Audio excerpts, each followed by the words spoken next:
नमस्कार, मैं हूँ रोहित। वो आवाज़ जो आपके सामने लाता है सच्चाई के पीछे छुपे अंधेरे राज। ये सिर्फ कहानी नहीं है, ये उस दर्द की गूंज है जिसे दुनिया भूल चुकी है। अगर आप सच को सुनने की हिम्मत रखते हैं तो चलिए शुरू करते हैं आज की असली कहानी। कल्पना कीजिए, आप अपने चाचा की शादी में शामिल होने के लिए बेंगलुरु से अपने गांव लौटते हैं। घर में हंसी खुशी का माहौल है, लेकिन चंद दिनों के बाद आपका शव गांव के पास एक सुनसान इमारत से बरामद होता है। चेहरे पर चोटों के निशान, गले में गहरा जख्म और शरीर मिट्टी में सना हुआ। और ये सब किसने किया? आपके सामने चार दोस्तों ने। आपके अपने चार दोस्तों ने, सिर्फ इसलिए क्योंकि आपके पास एक कीमती मोबाइल फ़ोन था, एक आईफोन। शादाब अंसारी, उम्र 19 साल, उत्तर प्रदेश के बहराइच जिले के रिसिया थाना क्षेत्र का रहने वाला था। कुछ महीने पहले वह रोजगार के सिलसिले में बेंगलुरु चला गया था। वहाँ वह एक इलेक्ट्रॉनिक्स दुकान में काम करता था। वह अपनी मेहनत से कमाए पैसों से उसने एक आईफोन खरीदा, वही आईफोन जो उसकी हत्या की वजह बना।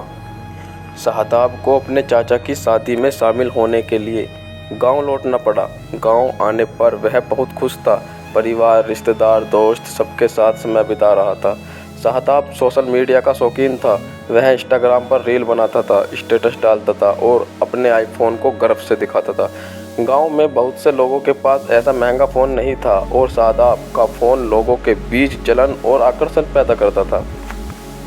चार लड़के जो कभी शादाब के दोस्त हुआ करते थे, उसकी इस शोहरत और फ़ोन से जलने लगे। आदिल, सुहेल, नसीम, सलमान, ये चारों एक ही मोहल्ले के थे। स्कूल साथ में पढ़ा था, लेकिन अब नज़रें बदल चुकी थी। इन चारों को शादाब का फ़ोन चाहिए था, लेकिन चुपचाप मांगने या ख़रीदने की न तो हिम्मत थी, न ही पैसे। तो उन्होंने एक खतरनाक प्लान बनाया। शादाब को अकेले में बुलाना, उसे मार डालना और फ़ोन लूट लेना।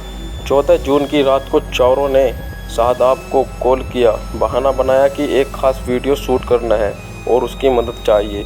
शादाब, जो इन सबको अभी भी दोस्त मानता था, बिना किसी शक के तैयार हो गया। रात करीब 9 बजे शादाब अपने घर से निकला।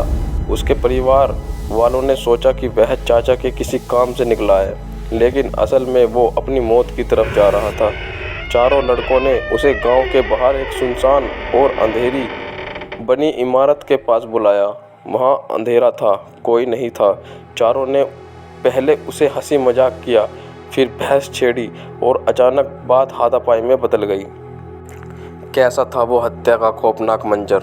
शादाब को धक्का दिया गया, गिराया गया, फिर उसके ऊपर झपटे और गले को किसी नुकीली चीज़ से दबा दिया। शादाब ने बहुत हाथ पैर मारे, चिल्लाया, लेकिन सुनने वाला कोई नहीं था। कुछ ही मिनटों में उसका शरीर निष्क्रिय हो गया। उसका फ़ोन निकाल लिया गया और हैरानी की बात यह है कि एक लड़के ने उस मर्डर के बाद उसी फ़ोन से अपनी इंस्टाग्राम रील बना डाली। अब लाश गायब, परिवार परेशान। अगले दिन सुबह शादाब के परिवार वालों को चिंता होने लगी। फ़ोन बंद जा रहा था। चाचा की शादी की तैयारियां रोक दी गई। पूरे मोहल्ले में तलाश शुरू हो गई। रिश्तेदारों को फ़ोन लगाया गया, कहीं कोई जानकारी नहीं मिली। 72 घंटे बीत चुके थे। तीसरे दिन एक स्थानीय किसान ने एक इमारत के पास से गंध आने की शिकायत की। जब पुलिस मौके पर पहुंची तो उन्होंने देखा, इमारत की पिछली तरफ मिट्टी में एक मानव शरीर का हिस्सा दिख रहा था। पुलिस ने खुदाई की और पाया गया शादाब का शव। चेहरे पर खून के सूखे धब्बे, गले में निशान, कपड़े फटे हुए। पुलिस ने जांच शुरू की। मोबाइल फ़ोन का लोकेशन देखा गया और फिर धीरे धीरे उन चारों लड़कों के नाम सामने आए। शुरुआती पूछताछ में तीनों ने मर्डर से इनकार किया, लेकिन जब पुलिस ने मोबाइल के लोकेशन, कॉल डिटेल्स और इंस्टाग्राम वीडियो दिखाए तो सच सामने आ गया। 2 आरोपी आदिल और सुहेल तुरंत गिरफ्तार कर लिए गए। 2 अभी फरार है, सलमान और नसीम। इस खौफनाक वारदात के बाद गांव में मातम पसर गया। लोगों ने पुलिस पर आरोप लगाए कि पहले 2 दिन उन्होंने गुमशुदगी को गंभीरता से नहीं लिया। बहराइच एसपी ऑफिस के बाहर लोगों ने जमकर प्रदर्शन किया।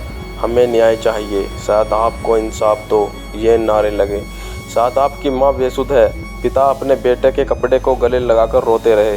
भाई ने कहा, हमने सोचा वो शादी में आएगा और खुशियाँ लाएगा, लेकिन वो नाश बनकर लौटा। पुलिस अधीक्षक ने प्रेस कॉन्फ्रेंस की और कहा, हमने 2 आरोपियों को गिरफ्तार किया है, बाकी 2 की तलाश जारी है। यह घटना अत्यंत दुर्भाग्यपूर्ण और हम पीड़ित परिवार को पूरी न्याय दिलाएंगे। इस केस ने ये सवाल खड़ा कर दिया, क्या अब आईफोन आपकी जान से बड़ा है? क्या सोशल मीडिया की झूठी शोहरत इतनी घातक हो चुकी है? और क्या अब दोस्त भी दुश्मन बन चुके हैं? शादाब अब इस दुनिया में नहीं है, लेकिन उसकी मौत हमें बहुत बड़ा सबक दे गई कि कभी कभी वो लोग जो आपके सबसे करीब होते हैं वही आपको मारने के लिए सबसे पहले चाकू उठाते हैं।